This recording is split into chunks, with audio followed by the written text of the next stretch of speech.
We've made a video similar to this in the past, but today we are restoring the Montreal Canadiens and Vancouver Canucks draft discourse because of a few tweets made by the Habitant. Let's take a look, because earlier yesterday, in the midst of the Montreal Canadiens Game 4 loss to the Buffalo Sabres, the Habitant went out there and bumped a tweet that they made 3 years ago. Take a look at this initial tweet as tweeted back in March of 2023. If the Montreal Canadiens pick David Reinbacher at 5th overall over Will Smith and Zach Benson, I promise it will age just as badly as picking Olli Juolevi did in 2016. Now, this is a screenshot of the 2016 NHL Entry Draft, and you can see that in the 5th overall spot, the Vancouver Canucks selected Olli Juolevi. Now, I remember being on a Skype call with my high school friends when this draft pick was made, and for the split second that Jim Benning said, "from the London Knights," I thought for sure that Matthew Tkachuk was going to be a Vancouver Canuck. It was a split-second thing. It was so faint. Matthew was draft eligible that season. He had played on the line with Marner and Dvorak, and they were all super good. Olli Juolevi was the top-scoring defenseman, and he ultimately became the guy. Matthew, for all it's worth, he actually was ranked to go in this range as well. He was ranked 4th by McQueen's and 5th by future considerations. Juolevi, on the other hand, he was ranked 5th by McQueen's and 6th by Bob McKenzie, but there was this element that said Vancouver was interested in a defenseman, and they ended up taking Juolevi, which was a very, very bad move. In fact, you can say that some of these picks at the top of the 2016 draft weren't all too great, period. Patrick Laine isn't in Winnipeg anymore. Jesse Puljujärvi was a total bust for the Edmonton Oilers, and Olli Juolevi, of course, is the biggest one of them all, considering the fact that he only had 41 NHL games played.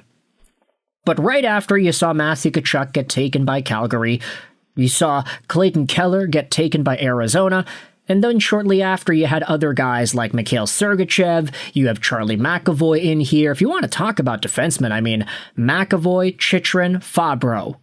Pretty good list of defensemen right there. That's not even including the Mikhail Sergachevs of it all. Olli Juolevi was a huge, huge bust.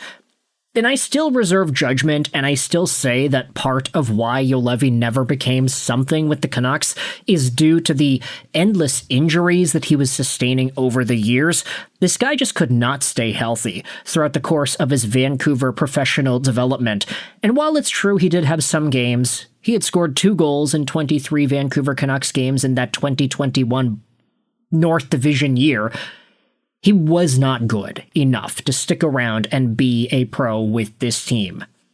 He got sent over to Florida, he got sent over to Detroit, he got sent over to Anaheim, and he played in their AHL system, and then he got sent over to Sweden before getting sent back over to Finland one more time. So Olli Juolevi, total bust. One of the biggest busts the Vancouver Canucks have ever had. And now you've got the Habitant going out there and saying that, yeah, no, I'm just going to repost this tweet that we made 3 years ago. David Reinbacher is going to be as bad as Olli Juolevi if he is selected over Will Smith and Zach Benson. Now, let's review what happened in the 2023 NHL Entry Draft. David Reinbacher was selected 5th overall by the Canadiens. Not over Will Smith, though, because Smith did go 4th overall to the San Jose Sharks. I think if the Habitant were to rewrite this tweet knowing that Smith would have gone 4th, they probably would have said, if we pick Reinbacher at 5th over Michkov and Benson, I promise it'll age just as badly as picking Juolevi did. Because might I remind you, the fact that Michkov was available at 7? Nobody expected that. But take a look at some of these other guys that came after David Reinbacher in the draft. The most productive ones are literally Matvei Michkov and Zach Benson. It's kind of funny because if you go over to the tweet today, you'll see Canadiens fans in the replies saying, yeah, no, I don't really know if I would want a Zach Benson. He's a dirty player. I'd rather not have him. The Goose goes out there and says Zach Benson is literally just a reincarnated Brendan Gallagher, you moron. Give me Benson on Tampa. Funny, that's exactly why I want him. Yeah, dirty player, a super effective agitator, and a guy who can score points. There's a lot to like out of Zach Benson, and he has been one of the most impressive players out of this 2023 NHL draft class. He made the NHL right away, at 13th overall, mind you. And now he's already got 100-plus NHL points, and he's torturing Montreal in the playoffs. I'd say that's a pretty good pick. Might I also remind you, the fact that Benson went 13th was kind of a wash anyway. You take a look at where he was supposed to go. I mean, Elite Prospects had him 5, Future Consideration 6, McQueen's at 6 as well. So the fact that he dropped all the way to 13th because he's 5'10", 176, it's literally Cole Caulfield syndrome all over again. And that is something that we had discussed in prior videos, how sometimes these guys get unfairly evaluated just because of their size. For David Reinbacher, on the other hand, I mean, big right-handed defenseman, 6'2", 194. Obviously, this is a guy that was going to go high in the draft regardless, and he was the top defenseman taken before a string of D-man and Dmitry Simashev and Tom Wielander. But David Reinbacher, unfortunately, like Olli Juolevi, has had to deal with a number of injuries throughout the course of the past few years, and it has made his progression quite difficult. You see, he played on a bad Swiss team the very next season after getting drafted, and then he got hurt and he only played 10 regular season games in 24-25. This season, he had 57 Laval Rocket games and 2 Montreal Canadiens games, admittedly games where he actually looked pretty good. And now David Reinbacher is a guy that has finally started to settle in as a pro hockey player. Is there an avenue for him to become the next Olli Juolevi? I'd say it's possible, but is there an avenue for him to surpass everything that Juolevi was able to do with Vancouver? Yeah, that's also very well possible too. In fact, Canadiens fans go out there and defend Reinbacher against the Habitant in this Twitter thread.